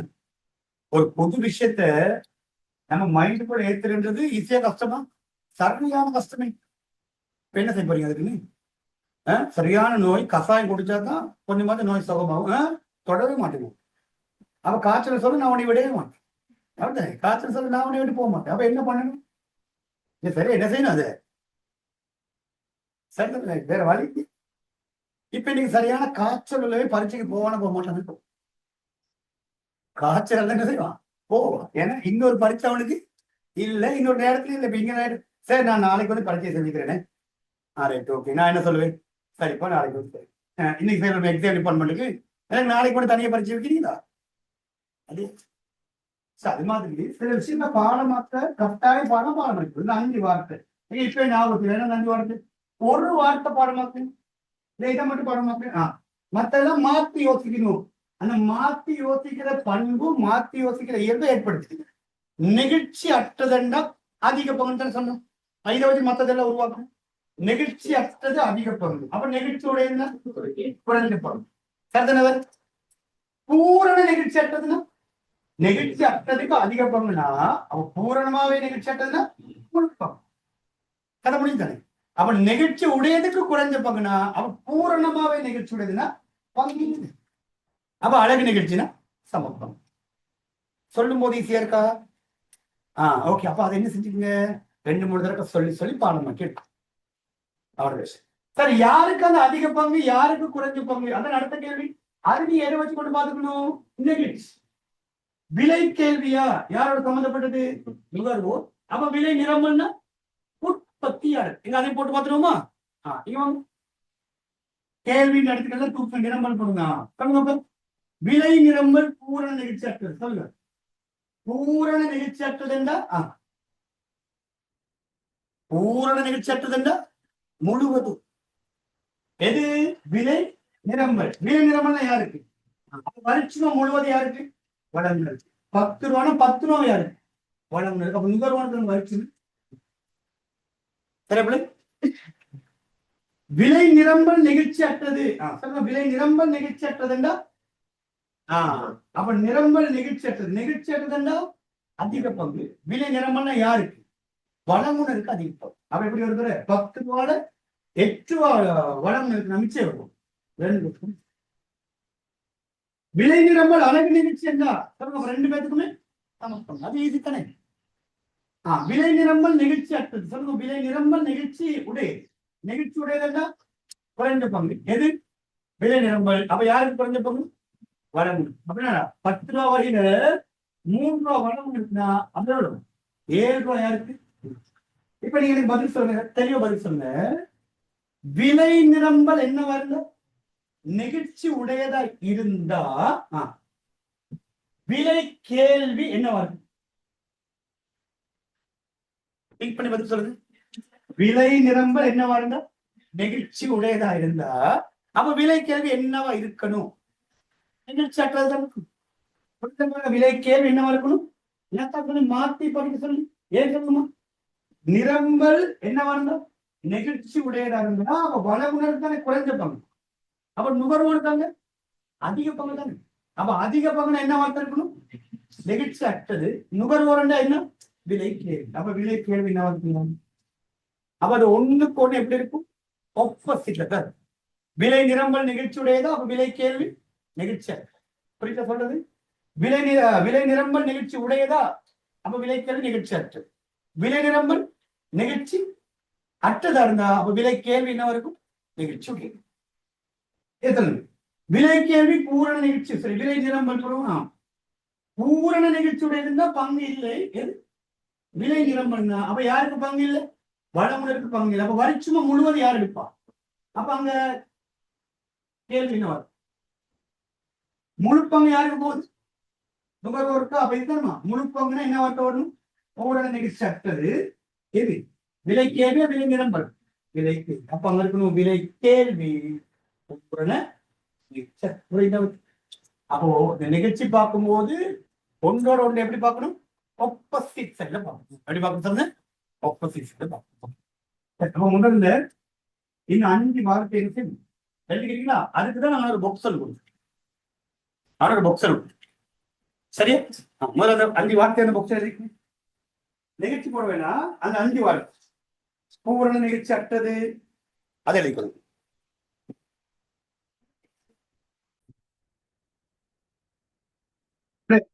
அப்ப நீங்க விலை கேள்வி நிகழ்ச்சி உடையது, விலை கேள்வி நிகழ்ச்சி அற்றது. அதே மாதிரி விலை கேள்வி பூரண நிகழ்ச்சி அற்றது, விலை கேள்வி பூரண நிகழ்ச்சி அற்றது. அது விலை கேள்வி அதே மாதிரி நிரம்ப நிகழ்ச்சி பார்ப்போம். சரி, இப்ப நான் ஒரு உதாரணம் சொல்றேன். யாரு அதிக வரிச்சுமே எடுப்பா, யாரு குறைஞ்ச வரிச்சுமே எடுப்பா? விலையில என்ன மாற்றம் வரும்? வளமே வரி விதிச்சா விலை கூடுமா குறையும்? வரி விதிச்சா அப்ப நாம செய்த வினா எல்லாத்துலயுமே வரி விதித்த விலை கூடும். அந்த விலை கூடும். எவ்வளவு விலை கூடும்? இப்ப உதாரணத்துக்கு 10 ரூபா வரி விதிச்சா, எவ்வளவு தர வரி விதிச்சா? 10 ரூபா வரி விதிச்சா விலை விலை அதிகரிப்பு எவ்வளவு? சரி, விலை எவ்வளவு வரைக்கும் அதிகரிக்கலாம்? 10 ரூபா வரி விதிச்சா விலை எவ்வளவு வரைக்கும் அதிகரிக்கும்? 10 ரூபா வரைக்கும் அதிகரிக்கும். அதுதான் கூட இல்ல. சரி, அப்ப 10 ரூபா கூடுமா? 9 ரூபா கூடுமா? 8 ரூபா கூடுமா? 7 ரூபா கூடுமா? 6 ரூபாவா? 4 ரூபாவா? 3 ரூபாவா? 2 ரூபாவா? 1 ரூபாவா? என்ன விலை கூடவே கூடாது. அது எதுல தங்கி இருக்குன்னா அதுவும் நிகழ்ச்சியில தான் இருக்கு. அது நீங்க எப்படி பார்த்துக்கணும்னு சொன்னா வடிவ விலை கொடுங்க. இந்த நுகர்வோன் எவ்வளவு வரி எடுப்பாரோ அந்த அளவு தான் என்ன கூடும்? விலை கூடும். யார் தாங்குற வரி? நுகர்வோன் தாங்குற வரி தெரியுமா? விலை கூடும். மாறி வச்சீங்கன்னா விலை எவ்வளவு அதிகரிக்குதோ அதான் யாருடைய வரிச்சுமை? நுகர்வோன் வரிச்சுமை. ரெண்டு ஒண்ணு தர ஒரே கருத்து. இப்ப உதாரணத்துக்கு சொல்லுங்க. இங்க சொல்லுங்க பாப்போம். 10 ரூபா வரி, நுகர்வோர் 6 ரூபா எடுக்கிறாரு. அப்ப வளமுனருக்கு எவ்வளவு? 4 ரூபா. விலை எவ்வளவு கூடும்? 6. விலை எவ்வளவு கூடும்? 6 ரூபா தாண்டா. 10 ரூபா வரியில நுகர்வோனுக்கு எவ்வளவு? 6 ரூபா. அப்ப விலை எவ்வளவு கூடும்? 6 ரூபா கூடும். அப்படின்னா விலை 6 ரூபா கூடுனா உதாரணத்துக்கு ஆரம்பத்துல சமநிலை விலை 50 ரூபானா அப்ப புதிய சமநிலை விலை எவ்வளவு வரும்? 56. அதில் விலை கூடுறது. 10 ரூபா வரையில நுகர்வோனுக்கான வரி 2 ரூபா. அப்ப மிச்சம் 8 ரூபாயா இருக்கு வழங்குனர். அப்ப விலை எவ்வளவு கூடும்? 2 ரூபா தானே கூடும். ஆரம்பத்துல விலை 50 ரூபானா அப்ப புதிய விலை வரும் 52. உங்களுக்கு ஞாபகம் இருக்கும்னு நினைக்கிறேன். வரி விதிக்கும் போது அந்த இப்படி ஒரு துண்டு ஒரு ஞாபகம் இருக்கா? நான் இது மட்டும் போடுறேன். மேல ஒரு விலை வரும் தானே. இது என்ன விலை? புதிய சமநிலை விலை. இங்க ஒண்ணு வரும், உற்பத்தியாளருக்கு கிடைக்கும் தேறிய விலை. ஞாபகம் இருக்கா? அது ரெண்டுக்கும் இடையில உள்ள வித்தியாசம் தானே வரி. இப்படி ரெண்டா பிரிப்பட்டிருக்கும் தானே. இது என்ன இருக்கும்? சமநிலை விலை. இது தானே விலை கூடுனது. இது யாருடைய வரிச்சுமை? நுகர்வோர். இந்த கீழே உள்ளது யாருடையது? பார்ப்போம். விலை கொடுங்க. சில விலை இப்படி இருக்க வாய்ப்பு இருக்குது, அந்த இப்படி இருக்கலாம் வாய்ப்பு. இப்படி இருக்கு சமநிலை விலை வச்சு போகுதா? அப்ப இந்த அளவுக்கு விலை கூடுத்தானே. அப்ப இங்க அதிக வரை யார் எடுப்பா? நுகர்வோர். கொஞ்சம் வரை தான் யார் எடுப்பா? உற்பத்தி. இப்ப நாங்க அதை தான் அடுத்து கீறி கீறி பார்க்கிறோம். சரி, அப்ப விலை எந்த அளவுக்கு அதிகரிக்கும் என்பதை நாம் எப்படி தீர்மானிக்கணும்? யாருடைய வரிச்சுமை? நுகர்வோர் எவ்வளவு வரி எடுக்கிறாரோ அதுதான் விலை அதிகரிப்பு. இங்க மாறி சொல்லுங்க. விலை எவ்வளவு அதிகரிக்குதோ அதான் நுகர்வோன் வரிச்சுமை. சரிடா? விலை எவ்வளவு கூடுதோ அதான் நுகர்வோன் வரிச்சுமை. மாறி சொன்னீங்கன்னா நுகர்வோன் வரிச்சுமை தான் விலை அதிகரிப்பாரு. சரி, எங்க இது சொல்லுங்க பாப்போம். அரசு வரி விதிக்கிறாங்க 10 ரூபா. பொருள விலை 7 ரூபா அதிகரிக்குது. எவ்வளவு அதிகரிக்குது? 7 ரூபா. அப்ப யாரு அதிக வரிச்சுமை எடுப்பா? நுகர்வோர். அப்ப 7 ரூபா விலை கூடுதுன்னா அப்ப நுகர்வோனுக்கு எவ்வளவு வரிச்சுமை? 7 ரூபா. அப்ப வழங்குனருக்கு எவ்வளவு? 3. சரி, அப்ப நாம இத ஈஸியா புரிஞ்சுக்கலாம். அப்ப விலை எவ்வளவு அதிகரிக்கும் என்பது யார் தாங்குற வரி அளவா இருக்கு சொல்லுங்க? நுகர்வோர் தாங்குற. யார் தாங்குற வரி? நுகர்வோர் தாங்குற வரி தான் விலை அதிகரிப்பார். இப்ப நான் உங்களுக்கு சந்தர்ப்பம் சொல்ல போறேன். சரியா? நான் பாய்ஸ்ல ஒரு 5 பேர்ட்ட கேட்க போறேன், கேர்ள்ஸ்ல ஒரு 5 பேர்ட்ட கேட்க போறேன். யாரு எந்த அளவு வரி எடுப்பான்னு சரியா? ஓகே, இங்க வாங்க பார்ப்போம். சரி, சட்டப்படம் எல்லாத்தையும் கேட்பேன்.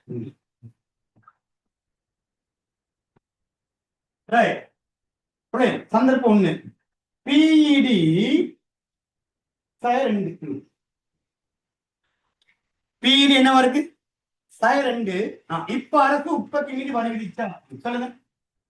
நம்ம எல்லாருமே பேசுவோமே, பிறகு நம்ம தனித்தனியா கேட்போம் ஒருத்தருக்கு. இந்த மாதிரி வந்து எப்படி பார்ப்பீங்க? பிஇடி என்ன இருக்கு? 2. ஒன்றை விட கூட, ஒன்றை விட குறைவா? ஒன்றை விட கூட நெகிழ்ச்சி உடையதா, நெகிழ்ச்சி அற்றதா? நெகிழ்ச்சி உடைய. முதல்ல அதை மைண்ட்ல வச்சுக்கணும். அப்ப இங்க இருக்கிறது என்னது? நெகிழ்ச்சி உடைய. இப்ப யோசிங்க. நெகிழ்ச்சி உடையதுண்டா? நெகிழ்ச்சி உடையதுண்டா குறைஞ்ச பங்கு. என்னது நெகிழ்ச்சி உடையது? பிஇடினா யாருக்கு? நுகர்வோனுக்கு. அப்ப நுகர்வோனுக்கு வரிச்சுமை குறைஞ்ச பங்குண்டா அப்ப வழங்குனருக்கு எப்படி இருந்துச்சா பார்த்தது?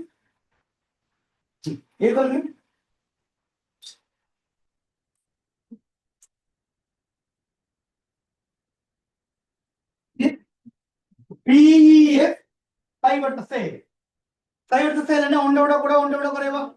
ஒன்றை விட குறைவனா நெகிழ்ச்சி உடையதா, நெகிழ்ச்சி அற்றதா? நெகிழ்ச்சி. ஒன்றை விட கூடனா நெகிழ்ச்சி உடையது, ஒன்றை விட குறையண்டா பார்த்தோம். தசமே நெகிழ்ச்சி. எது நெகிழ்ச்சி? நெகிழ்ச்சி அற்றதுன்னா அதிக பங்கு. எது? பிஇஎஸ். பிஇஎஸ் என்ன? நிரம்ப ஐடியா. அப்ப யாருக்கு அதிக பங்கு? வழங்குனருக்கு அதிகம். அப்ப நுகர்வோனுக்கு பாருங்க. இது மிகப்பெரிய ஒரு தியரி. இதெல்லாம் வரைபடம் கீறி பார்க்க வேண்டிய விஷயங்கள். நாங்க எந்த ஒரு வரைபடம் கீழாம பார்க்கறோம். இன்னொன்னு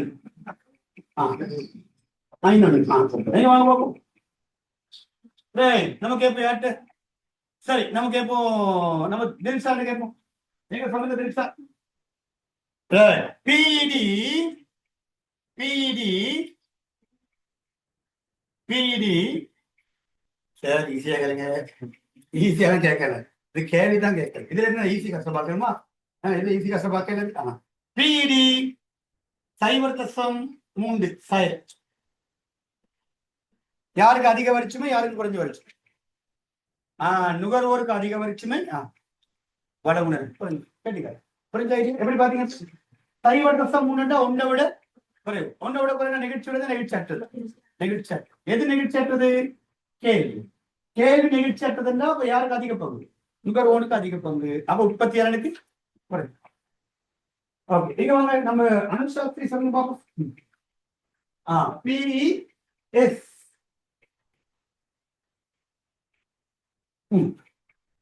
சரி சொல்லுங்க. பிஎஸ் பூஜ்ஜியம். இப்ப முதல்ல என்ன நெகிழ்ச்சின்றதை பார்த்துருந்தேன்னா பிஎஸ் பூஜ்ஜியம் அமைஞ்சிருக்கணும். சரிதானே? பிஎஸ் பூஜ்ஜியம் என்ன அர்த்தம்? பூரண நெகிழ்ச்சி அற்றது. பூரண நெகிழ்ச்சி அற்றது முழுவதுமா? எது பூரண நெகிழ்ச்சி அற்றது? நிரம்பல். எதுல? நிரம்பல். அப்ப முழு வரிச்சுமை யாருக்கு? வடமுல இருக்கு. அப்ப யாருக்கு பங்கு இல்லை? நுகர்வோருக்கு பங்கு. நுகர்வோருக்கு பங்கு. இங்க வாங்க பார்ப்போம். இப்ப இப்படி இருந்தா இங்க பாருங்க,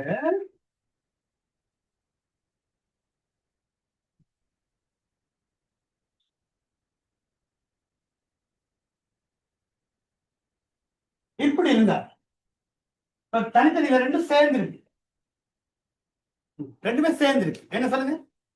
பிடி சயமூண்டு பிஎஸ் ரெண்டு. இப்ப என்ன அர்த்தம்? குழப்பமா? குழப்பம் இல்லையா? சார் இது ஒன்றை விட சொல்லுங்க கூட, இது ஒன்றை விட இது ஒன்றை விட கூடவா? இல்ல. ஏன் சயமூண்டு ஒன்றை விட கூட தானே? நீங்க சய பாக்குறீங்களோ?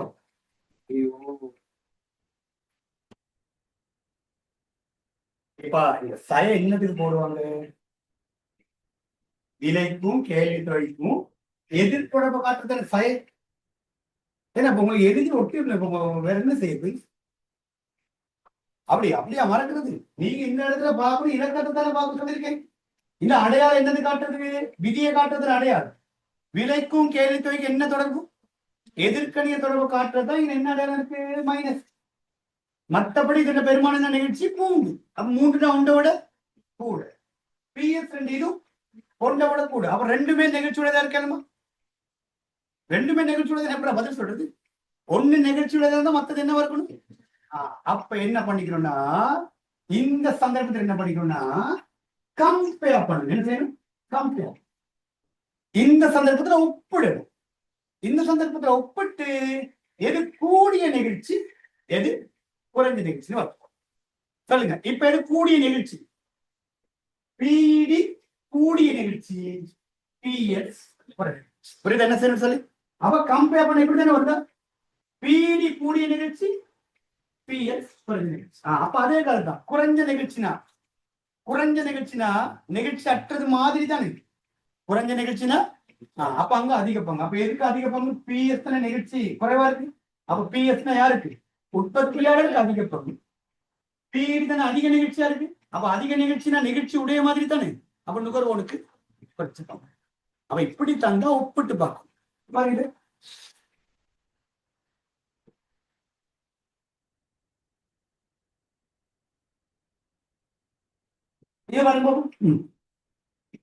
இப்போ என்ன பெருமானம்? 0.2 பிஇடி. இது என்ன பெருமானம்? இப்ப ரெண்டுமே பார்த்தா ஒன்றை விட குறைவா. அப்ப ரெண்டுமே நிகழ்ச்சி அற்று இருக்கேதுமா? அப்படியே ரெண்டுமே நிகழ்ச்சி அற்று பதில் சொல்லல. அப்ப என்ன செய்யணும் இந்த இடத்துல? இப்படி ரெண்டும் தந்தா என்ன செய்யணும்? கம்பேர் பண்ணி. கம்பேர் பண்ணி எப்படி பார்க்கணும்? கூடியதா குறைஞ்சது. இப்ப எது கூடிய நிகழ்ச்சி? இது ரெண்டையும் கம்பேர் பண்ணி எதுல கூடிய நிகழ்ச்சி? பிஎஸ் கூடிய நிகழ்ச்சி, பிடி குறைஞ்ச நிகழ்ச்சி.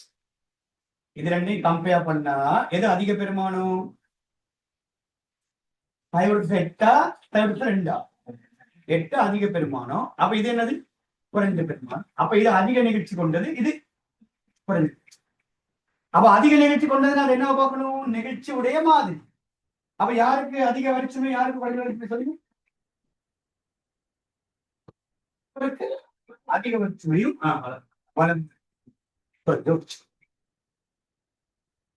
சொல்லுங்க. என்ன சொல்லுங்க?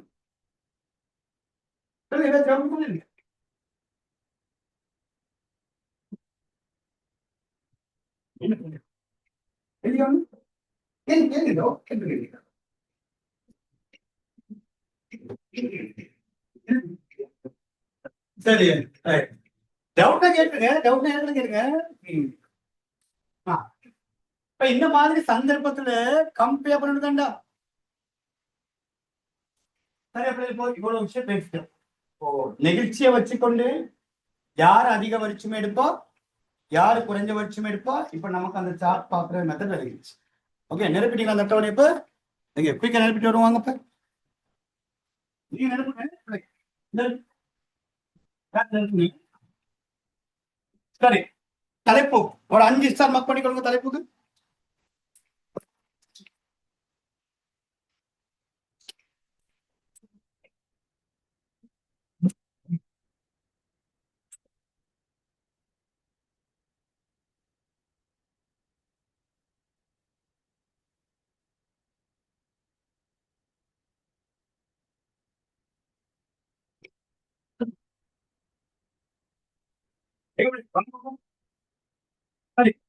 தலைப்பாக நிகழ்ச்சி, விலை நிரம்பல் நிகழ்ச்சி என்பவற்றுக்கேற்ப நுகர்வோர் மீதான வரிச்சுமை அளவும் வளமுனர் மீதான வரிச்சுமை அளவும் விலையின் மாற்றமும் தீர்மானிக்கப்படும்.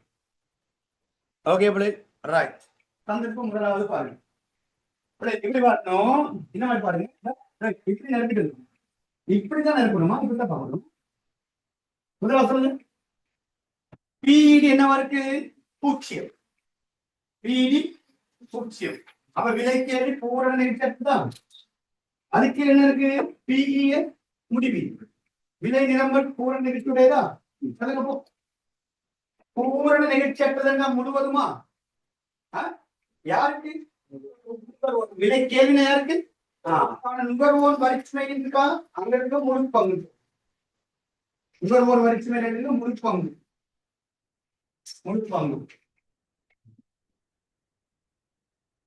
அப்ப வளமுடன் மீதான வரிச்சுமை என்ன நடக்கும்? அவருக்கு என்ன இந்த பங்கு இல்லை. உள் வரிச்சுமை நுகர்வோர் எடுத்துட்டா அப்ப வளமுடன் வரிச்சுமையில பங்கு இல்லை.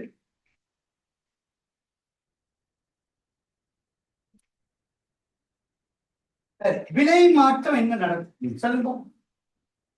விலை அப்படின்னா என்ன அர்த்தம்? பாருங்க, 10 ரூபா வரினா, ஆனா கவனி, 10 ரூபா வரினா அந்த 10 ரூபா வரி யார் எடுத்துக்க போறது? 10 ரூபா வரி யார் எடுத்துக்க போற சொல்லுங்க. நுகர்வோர் தானே. 10 ரூபா வரி யார் எடுத்துக்க போறோம்? அப்ப நம்ம படிச்ச தியரி, விலை அதிகரிப்பு எதுக்கு சமம்? நுகர்வோர் வரிக்கு சமம். அப்போ விலை எவ்வளவு கூட போகுது? நுகர்வோர் வரி 10 ரூபா, விலை எவ்வளவு கூடும்? அப்போ எப்படி இதை சொல்றது?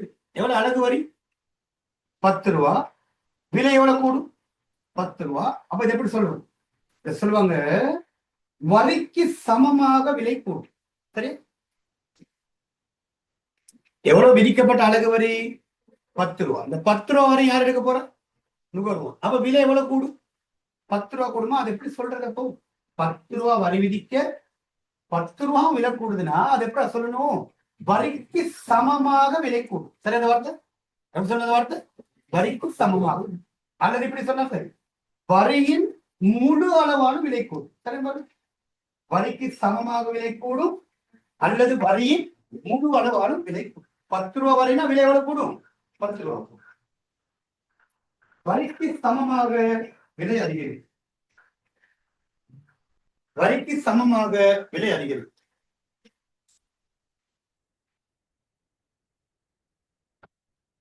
வரிக்கு சமமாக விலை அதிகரிக்கும்.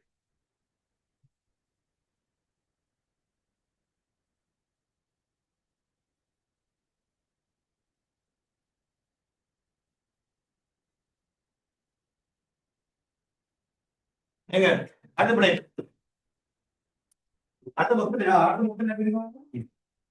விலை கேள்வி நெகிழ்ச்சி அற்றது. பிஇடி 1 விட பாரு. சரிங்களா? நெகிழ்ச்சி அற்றதுன்னா யாருக்கு? நெகிழ்ச்சி அற்றதுன்னா அதிக பங்கு. விலை கேள்வினா யாருக்கு அதிக பங்கு? நுகர்வோர். விலை நிரம்ப நெகிழ்ச்சி உடையது. அப்ப நெகிழ்ச்சி உடையதுன்னா குறைந்த பங்கு தானே. அப்ப நுகர்வோர் தான் உற்பத்தியாளர். விலை நிரம்பல் உற்பத்தியாளர். அவன் நினைக்கிறீங்க. அப்ப நுகர்வோர் மீதான வரிச்சுமை அதிக பங்கு, வளமுனர் மீதான வரிச்சுமை குறைந்த. விலையில என்ன மாற்றம் வரும்? 10 ரூபா வரினா நுகர்வோர் எவ்வளவு எடுப்பாரு? அதிக பங்குனா 10 ரூபாய் அதிக பங்கு எவ்வளவு? 10 ரூபாய் அதிக பங்கு எவ்வளவு? 5 ரூபா. 5 ரூபான்றது சம பங்கு, அரை பங்கு. அதிக பங்கு 6 ரூபா, 7 ரூபா, 8 ரூபா, 9, 10 ரூபா வருமா? ₹10 அதிக பங்கா முழுக்க பங்கு. அப்ப இதை எப்படி சொல்லுவோம்? ₹10 ₹7 நுகர்வோர். அது எனக்கு அதிக பங்கு. அப்ப எப்படி சொல்லுவோம்? வரியில் எப்படி சொல்றது? வரி ₹10 வரியில ₹7 விலை போடுவோம். எப்படி சொல்லுவோம்? வரியில் அதிக பங்கினால் விலை கூடும் அல்லது வரியின் பெருமளவு. அதான் வரியின் பெருமளவினால் விலை. வரியின் பெருமளவினால் விலை. வரியின் பெரும் பகுதி விலை கூடும்.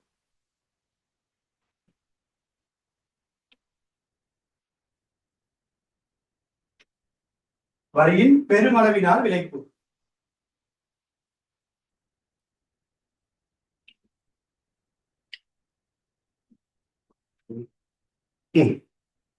அடுத்து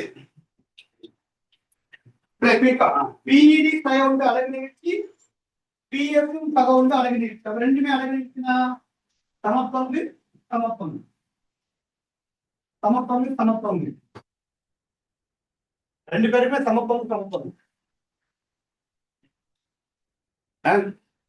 ₹10 வரையில நுகர்வோனுக்கு எவ்வளவு? ₹5. உற்பத்தியாளருக்கு எவ்வளவு? ₹5. விலை எவ்வளவு கூட? ₹10 வரி விதிச்சா நுகர்வோருக்கு ₹5 வரி விதிக்கணும்னா விலை எவ்வளவு ஆகும்? ₹5. ₹5 எப்படி சொல்லுவீங்க? சமப்பங்கு. சமப்பங்கு ₹10 வரி சுமத்தான ரெண்டு பேருக்கு பிரிப்பட சமப்பங்கு. வரி விலை எவ்வளவு போடும்? ₹10 விலை எவ்வளவு போட போகுது? ₹5. இது எப்படி சொல்லுவீங்க? வரியின் அரை வக்கீடு. வரியின் அரை வக்கீடு. சரியா சொல்லுங்க. வார்த்தை சரியா சொல்லுங்க. வரியில அரை வாக்கு.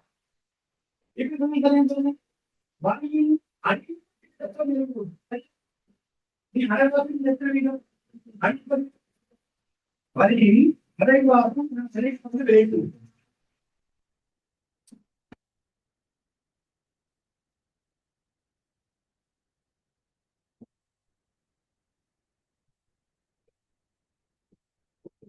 சரி, அடுத்தபடி பிஇடி ஒன்றை விட கூட நிகழ்ச்சி உடையது. பிஎஃப் ஒன்றை விட குறைவு நிகழ்ச்சித்தனமாக இருக்கு. விலை கேள்வி நிகழ்ச்சி உடையதுன்னா நுகர்வோனுக்கு குறைந்த பங்கு,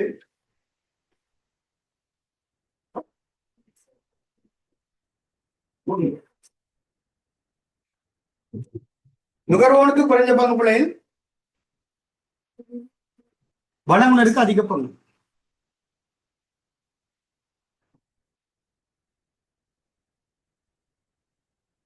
வழங்குனருக்கு அதிகம். அப்போ ₹10 வரி என்ன விலை எவ்வளவு கூடும்? ₹10 குறைஞ்ச பங்கு சொல்லுங்க. ₹10 குறைஞ்ச பங்கு எது? ₹4, ₹3, ₹2. அப்போ வரியின் பெரும் பங்கா, வரியின் அரை பங்கா, வரியின் திருப்பங்கு? வரியின் வரியின் திரு அளவினால் விலை அதிகம். வரியின் திரு அளவினால் விலை அதிகம்.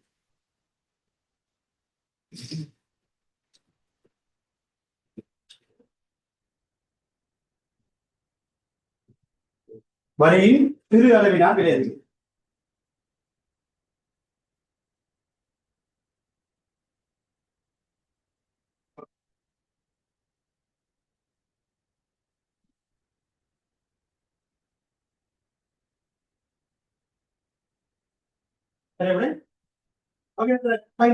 பிஇடி முடிவிலி விலை கேள்வி விலை நிரம்பல் பூரண நிகழ்ச்சி அற்றது. அப்ப விலை கேள்வி பூரண நிகழ்ச்சி உடையதுன்னா அப்ப நுகர்வோருக்கு என்ன இல்லை? பங்கு இல்லை. விலை நிரம்பல் பூரண நிகழ்ச்சி அற்றதுன்னா முழு பங்கையா இருக்கு வழங்கும். அப்ப நுகர்வோர் மீதான வரிச்சுமை சொல்லுங்க. இல்லை, பங்கு இல்லை. வரிச்சுமையில பங்கு இல்லை. வரிச்சுமையில பங்கு இல்லை. வழங்குனர் மீதான வரிச்சுமை முழுவதும் வழங்குனர் மீதான வரிச்சுமை.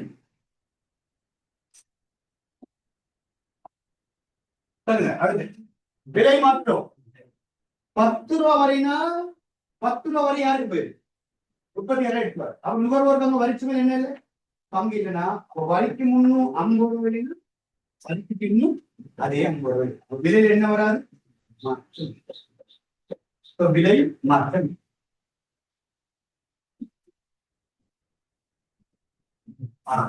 அப்ப இது ஒரு முக்கியமான ஒரு கதை இருக்குதான். அப்ப அரசு உற்பத்தியாளர் மீது என்ன செய்ய வரி விதித்த போதும் சமநிலை விலை மாறாத சந்தர்ப்பம் இருக்கா இல்லையா? அரசு வரி விதித்த போதும் சமநிலை விலை மாறாத சந்தர்ப்பம் இருக்கா இல்லையா? இது என்ன சந்தர்ப்பம்? அது பிஇடி என்னவா இருக்கணும்? முடிவிதி அல்லது பிஇஎஸ் என்னவா இருக்கணும்? அப்ப அங்க வரிச்சுமை முழுவதும் யார் எடுக்கணும்? உற்பத்தியாளர். அங்க யாருக்கு வரிச்சுமை போகக்கூடாது? முழு வரிச்சுமை யார் எடுத்துக்கிறா? உற்பத்தியாளர் எடுத்துக்கிறார் மட்டும்தானே. முழு வரிச்சுமை யார் எடுத்துக்கிறா? டயலாக் நிறுவனம் மீது வரி விதிக்கிறாங்க. டயலாக் நிறுவனம் மீது வரி விதிக்க பேக்கேஜ் எல்லாம் இருக்குதானே, ஒரு பேக்கேஜ் எல்லாம் இருக்குதானே. அந்த பேக்கேஜ் விலையில என்ன இல்லை, மாற்ற எதுவுமே இல்லைன்னா அப்ப என்ன நடந்தது? அந்த வரிச்சுமை முழுவதும் யார் எடுத்துக்கிறார்? டயலாக் நிறுவனம். டயலாக் நிறுவனம் மீது வரி விதிக்க இப்ப உங்களுடைய பேக்கேஜ் விலையில முன்ன இருந்ததை விட விலை என்ன செய்யுது? கூட ஆரம்பிக்குதுன்னா அப்ப வரிச்சுமை முழுவதும் டயலாக் நிறுவனம் எடுக்கலாம் இல்ல. ஒரு போது யாருக்கு தாக்கல் செய்யலாம்? நுகர்வோர் மீது. அப்ப அரசு வரி விதித்த போதும் சமநிலை விலை மாற்றமடையாத சந்தர்ப்பம் எத்தனை இருக்கு? 2. சொன்ன 2 சந்தர்ப்பமும் பாடமாக்க போறீங்களா? நீங்க நான் கேட்கறத பாடமாக்க போறீங்களா? இல்ல. அப்ப நீங்க எப்படி யோசிப்பீங்க? அரசு வரி விதிக்கிறாங்க, ஆனா சமநிலை விலையில என்ன இல்ல, மாற்றம் இல்லையா? சமநிலை விலையில மாற்றம்னா விலையில என்ன வராட்டி மாற்ற வராட்டி அப்ப அங்க யாருக்கு வரிச்சுமை இல்லை? நுகர்வோருக்கு வரிச்சுமை இல்லை. பங்கு இல்லை தானே. நுகர்வோருக்கு பங்கு இல்லைன்னா என்ன வார்த்தை வரணும்? பூரண நெகிழ்ச்சி தேர்வு. யாருக்கு பங்கு இல்லை? நுகர்வோருக்கு. அப்ப என்னது? விலை கேள்வி. சொல்லுங்க. அப்ப விலை கேள்வி பூரண நெகிழ்ச்சி தேர்வு. அப்ப விலை நிரம்பும்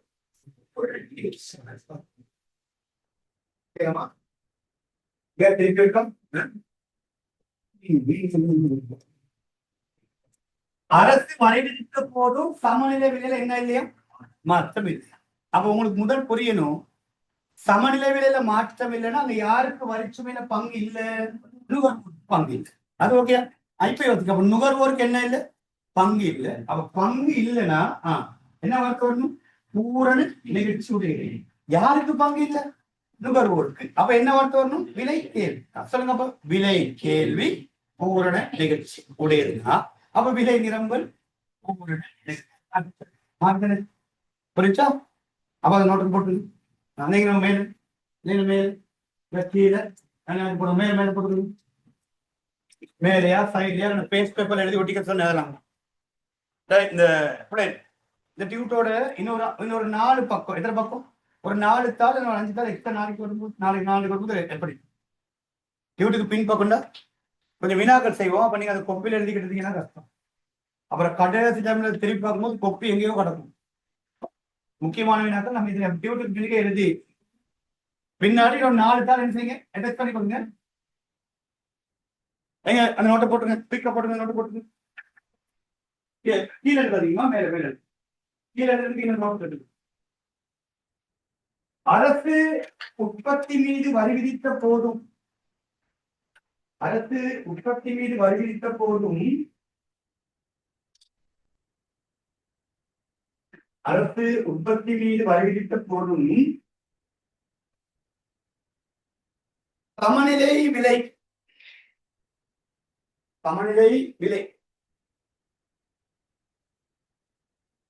மாற்றமடையாத சமநிலை விலை மாற்றமடையாத சந்தர்ப்பங்கள்.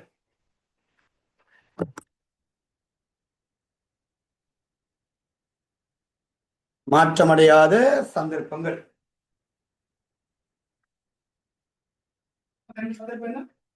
ஒன்று விலை கேள்வி பூரண நிகழ்ச்சி முறையது. இதெல்லாம் உங்களுடைய பரீட்சை பேப்பர்ல கட்டாயம் இந்த வினால போட்டு, ஏன்னா இதெல்லாம் பாடமாக்குவதற்கான விலைகளில் எடுக்கலாம். விலை கேள்வி பூரண நிகழ்ச்சி உடையது.